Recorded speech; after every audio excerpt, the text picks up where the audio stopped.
नमस्कार दोस्तों, स्वागत है आपके स्मार्ट स्टडी विद आरजे पर। आज हम आपके लिए लेकर आए हैं करंट अफेयर के सबसे महत्वपूर्ण एमसीक्यू जो आपकी परीक्षा के लिए बेहद ज़रूरी है। दोस्तों, आज के वीडियो में हम जानेंगे हाल ही की घटनाओं पर आधारित करंट अफेयर के महत्वपूर्ण प्रश्न और उत्तर। इस वीडियो को अंत तक जरूर देखें। आज की वीडियो में हम कवर करेंगे वो प्रश्न जो परीक्षा में अक्सर पूछे जाते हैं। तो आइए शुरू करते हैं बिना किसी देरी के। अगर आप प्रतियोगी परीक्षाओं की तैयारी कर रहे हैं तो ये वीडियो आपके लिए है। हर सवाल को ध्यान से सुनें और अपने ज्ञान को परखें। Question number 1। हाल ही में मध्य प्रदेश की राज्यसभा सीट से निर्विरोध निर्वाचित होने वाले केंद्रीय मंत्री कौन हैं? Option A Piyush Goyal, option B George Kurian, option C Rajnath Singh, option D Nitin Gadkari. इसका सही उत्तर ऑप्शन बी जॉर्ज कुरियन। केंद्रीय मत्स्य पालन और पशुपालन और डेयरी राज्य मंत्री जॉर्ज कुरियन ने को हाल ही में मध्य प्रदेश की एकमात्र राज्यसभा सीट से निर्विरोध निर्वाचित घोषित किया गया। उन्होंने यह प्रमाण पत्र मध्य प्रदेश की विधानसभा में रिटर्निंग ऑफिसर अरविंद शर्मा से प्राप्त किया। इस अवसर पर मध्य प्रदेश के मुख्यमंत्री डॉक्टर मोहन यादव और भाजपा प्रदेश अध्यक्ष बी.डी. शर्मा भी उपस्थित थे। अगला क्वेश्चन। हाल ही में किस मंत्रालय ने 156 अनुसूचित फिक्स्ड डोज कॉम्बिनेशन दवाओं पर प्रतिबंध लगाया जिनमें एंटीबायोटिक, दर्द निवारक और मल्टीविटामिन शामिल है? ऑप्शन ए केंद्रीय स्वास्थ्य मंत्री, ऑप्शन बी केंद्रीय रसायन और उर्वरक मंत्री, ऑप्शन सी केंद्रीय आयुष मंत्री, ऑप्शन डी केंद्रीय विज्ञान और प्रौद्योगिकी मंत्रालय। इसका सही उत्तर ऑप्शन ए केंद्रीय स्वास्थ्य मंत्रालय। केंद्रीय स्वास्थ्य मंत्रालय ने हाल ही में 156 फिक्स्ड डोज कॉम्बिनेशन दवाओं के उत्पादन और वितरण पर प्रतिबंध लगा दिया।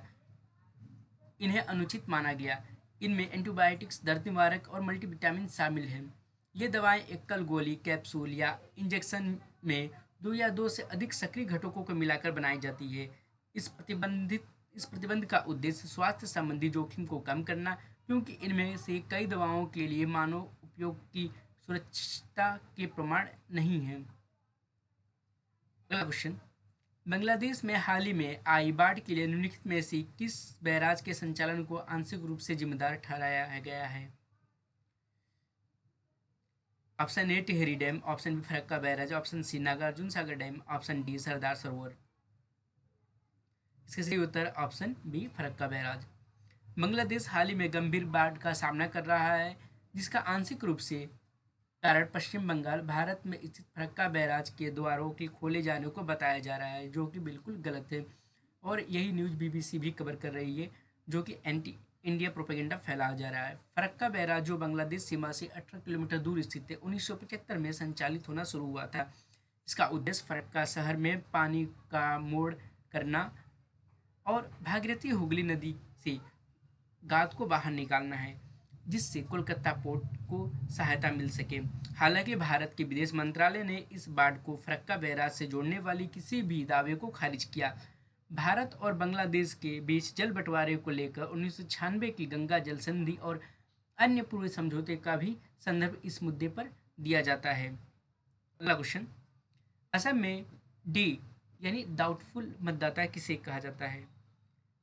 ऑप्शन ए जिनके मताधिकार पर संदेह हो, ऑप्शन बी जो किसी राजनीतिक दल से जुड़े हो, ऑप्शन सी जो विदेशी नागरिक हो, ऑप्शन डी जो भारतीय नागरिकता साबित नहीं कर सकते। इसका सही उत्तर ऑप्शन डी जो भारतीय नागरिकता साबित नहीं कर सकते।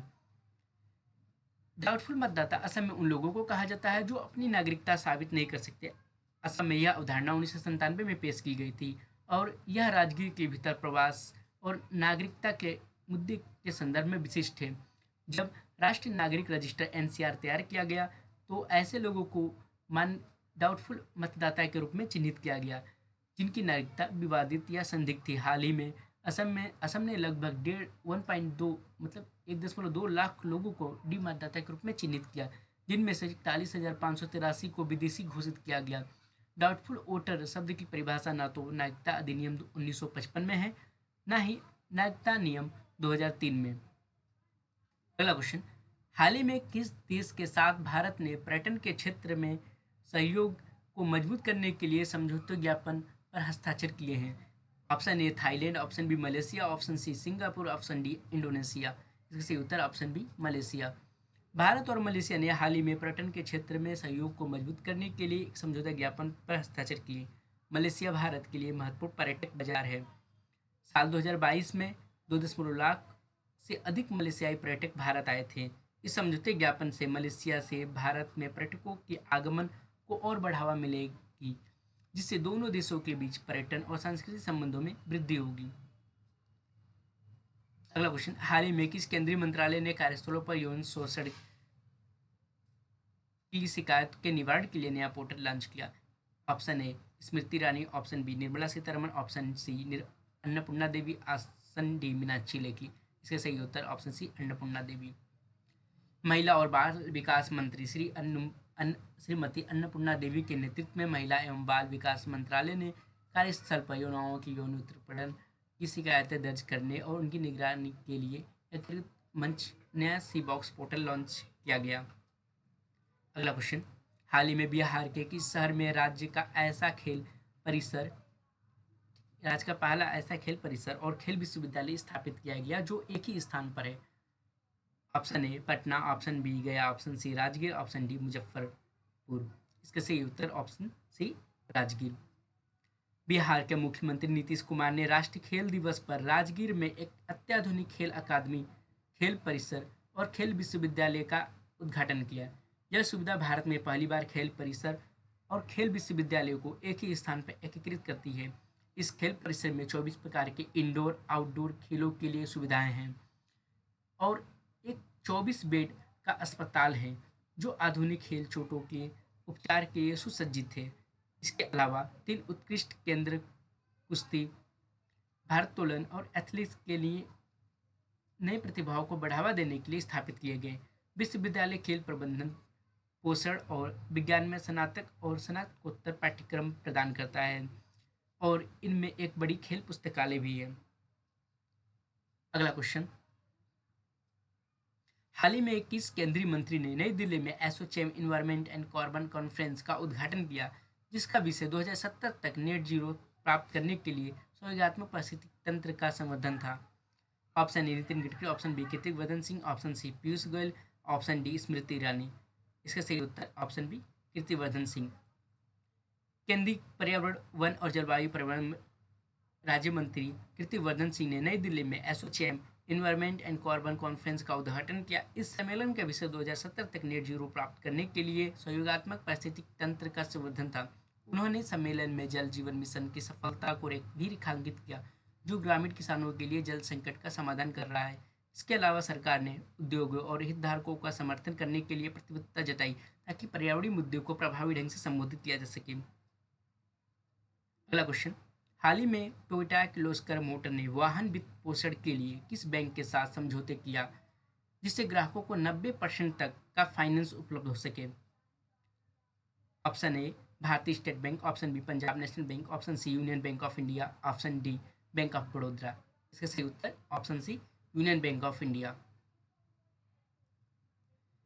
टोयोटा किर्लोस्कर मोटर ने यूनियन बैंक ऑफ इंडिया के साथ एक समझौता ज्ञापन पर हस्ताक्षर किया, जिसके तहत ग्राहक टोयोटा वाहनों की ऑन रोड कीमत का 90% तक वित्त पोषण प्राप्त कर सकते हैं। यह समझौता वाहन खरीदने वाले ग्राहकों के लिए अधिकतम फाइनेंस की सुविधा प्रदान करेगा।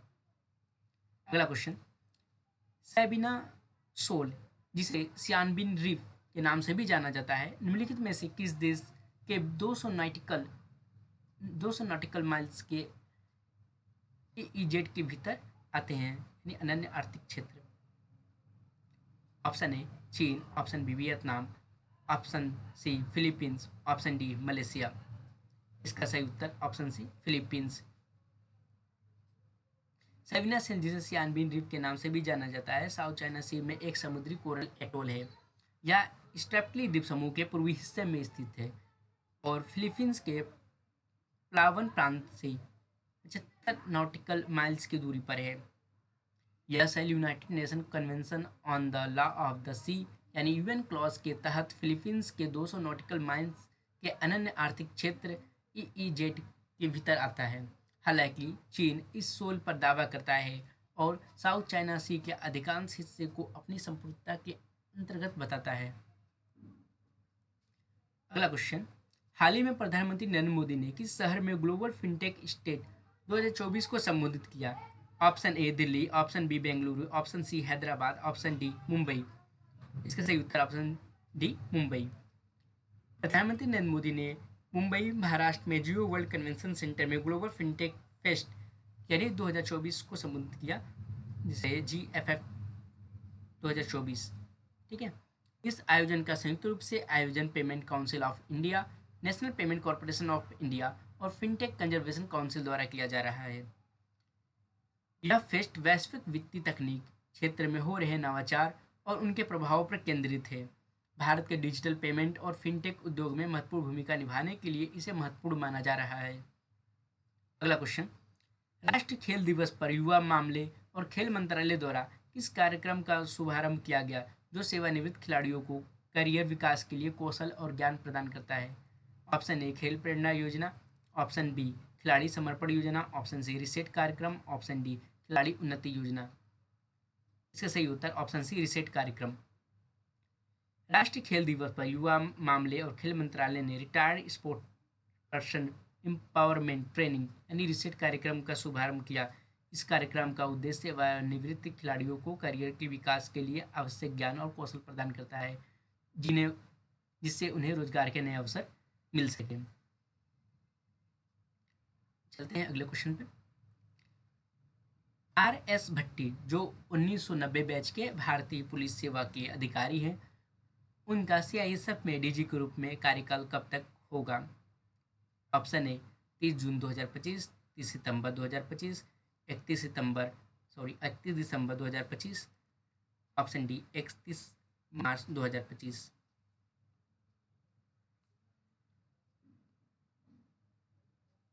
इसका सही उत्तर 30 सितंबर 2025। RS भट्टी जो 1990 बैच के भारतीय पुलिस सेवा IPS के अधिकारी है और केंद्रीय औद्योगिक सुरक्षा बल CISF के महानिदेशक DG के रूप में नियुक्त किए गए हैं। उनकी नियुक्ति का कार्यकाल 30 सितंबर 2025 तक होगा, जो कुल 13 महीने का होगा। केंद्र सरकार की अधिसूचना के अनुसार भट्टी की यह नियुक्ति CISF में महत्वपूर्ण सुरक्षा जिम्मेदारियों को पूर्ण करने के लिए की गई है। अगला क्वेश्चन, कौन सी टीके का उपयोग 7 देशों में फेफड़े के कैंसर के खिलाफ पहले कभी नहीं देखे गए क्लिनिकल ट्रायल के लिए किया जा रहा है? Option A dengue vaccine, option B malaria vaccine, option C mRNA आधारित vaccine, option D influenza vaccine. इसमें mRNA आधारित वैक्सीन 7 देश जो कि UK, US, Germany, Hungary, Poland और स्पेन, तुर्की में पहली बार mRNA आधारित वैक्सीन का ट्रायल किया जा रहा है। यह टीका शरीर की प्रतिरक्षा प्रणाली के फेफड़ों की कोशिकाओं को पहचानने और उन्हें नष्ट करने के लिए प्रशिक्षित करता है। इस टीके का उद्देश्य कैंसर के पुनः उभरने को रोकना है, विशेष रूप से उन मरीजों में यह बीमारी गंभीर हो गई है। यह वैक्सीन, जिसे BNT116 कहा जाता है, फेफड़े के नॉन स्मॉल सेल कार्सिनोमा के इलाज के लिए डिजाइन की गई है। अगला क्वेश्चन, डॉक्टर गुएन थी ग्लोंगफुंग को रेमन मैग्सेसे पुरस्कार 2024 में किस कार्य के लिए सम्मानित किया गया?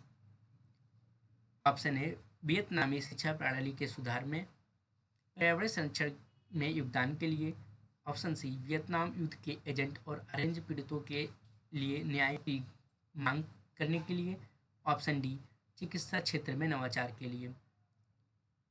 इसका सही उत्तर ऑप्शन सी वियतनाम युद्ध के एजेंट और अरेंज पीड़ितों के लिए न्याय की मांग करने के लिए। डॉक्टर गुएन थी ग्लोंगफुंग का नाम वियतनाम और अंतर्राष्ट्रीय स्तर पर प्रसिद्ध है, खासकर उनके साहसिक कार्यों के लिए जो उन्होंने वियतनाम युद्ध के दौरान और उसके बाद किए। 1961 से 1971 तक वियतनाम युद्ध के समय अमेरिकी सेना ने दक्षिणी वियतनाम के बड़े हिस्से पर 80 मिलियन लीटर जहरीले रसायन छिड़के, जिनमें से 61% में एजेंट ऑरेंज नामक खतरनाक रसायन शामिल था। इस रसायन के कारण 4.8 मिलियन वियतनामी लोग प्रभावित हुए और इसके दुष्प्रभाव आज भी दूसरी, तीसरी और चौथी पीढ़ी तक देखे जा रहे हैं। डॉक्टर गुएन थी जोंगफुंग ने अपने करियर का अधिकांश हिस्सा इन पीड़ितों के लिए न्याय और सहायता प्रदान करने के लिए समर्पित किया। इनके शोध और प्रयासों ने दुनिया भर में यह चेतावनी दी कि युद्ध के नकारात्मक परिणाम कितने दीर्घकालिक और विध्वंसक हो सकते हैं। इनके इस कार्य के लिए उन्हें 2024 में रेमन मैग्सेसे पुरस्कार से सम्मानित किया गया है, जिसे एशिया का नोबेल पुरस्कार कहा जाता है। एशिया का नोबेल पुरस्कार न केवल उनके लिए बल्कि उन सभी के लिए गर्व की बात है जो न्याय, मानवता और शांति के लिए लड़ते हैं। इनके कार्यों ने यह साबित कर दिया कि चाहे परिस्थितियाँ कितनी भी कठिन क्यों ना हो, सच्चाई और न्याय के लिए संघर्ष कभी व्यर्थ नहीं होता। ये सभी विजेता समाज के प्रति समर्पण और सेवा के लिए चुने गए हैं, जो एशिया का नोबेल पुरस्कार कहे जाने वाले रेमन पुरस्कार प्राप्त करने के लिए योग्य हैं। कई लोगों को एशिया के नोबेल पुरस्कार मिला। इनमें से तो पहले डॉक्टर ग्लोन थिंग जोंगफुंग थे, जो कि वियतनाम युद्ध के दौरान प्रयोग किए गए एजेंट ऑरेंज के पीड़ितों के लिए न्याय की मांग करने के लिए दिया गया। दूसरे, इनको थाईलैंड के डॉक्टरों के समूह, जो कि ग्रामीण क्षेत्रों में गरीबों के लिए आवश्यक स्वास्थ्य सेवाएं सुनिश्चित करने के लिए दिया गया। इसके बाद एमी फेंडियांसी, जो कि इंडोनेशिया पर्यावरण संरक्षण के क्षेत्र में कार्य करने वाली एक प्रमुख हस्ती है, जिन्होंने प्राकृतिक संसाधनों के संरक्षण के लिए संघर्ष किया। इसके बाद ताकेशी ओशीमा, जो कि जापान के एक प्रसिद्ध एनिमेटर है, जिन्होंने बच्चों के लिए जटिल सामाजिक मुद्दों को सरल तरीके से प्रस्तुत किया। इसके बाद किनले वांगचुक, जो कि भूटान के एक विद्वान हैं, उन्होंने अपने देश की सांस्कृतिक धरोहर को सुरक्षित और संरक्षित करने में योगदान दिया। इस प्रकार हम देखते हैं कि जो एशिया के लोगों के लिए उनकी जो निस्वार्थ सेवा और योगदान है, उनको जो पुरस्कार दिया जाता है, इन्हें ही एशिया का नोबेल पुरस्कार कहते हैं। तो दोस्तों, ये थे आज के महत्वपूर्ण करंट अफेयर एमसीक्यू। उम्मीद है आपको ये वीडियो पसंद आया होगा। अगर हाँ, तो कृपया लाइक करें और शेयर करें। स्मार्ट स्टडी विद आरएस को सब्सक्राइब करना ना भूलें। आपके समर्थन और प्यार के लिए धन्यवाद। अगले वीडियो में मिलते हैं नए और महत्वपूर्ण सवालों के साथ। तब तक के लिए पढ़ते रहिए और सीखते रहिए। कल के वीडियो में हम कवर करेंगे एक और महत्वपूर्ण टॉपिक। तो जुड़े रहें स्मार्ट स्टडी विद आरजे के साथ। हमारे चैनल को सब्सक्राइब करें और बेल आइकन दबाइए ताकि कोई भी अपडेट आपसे मिस ना हो। धन्यवाद।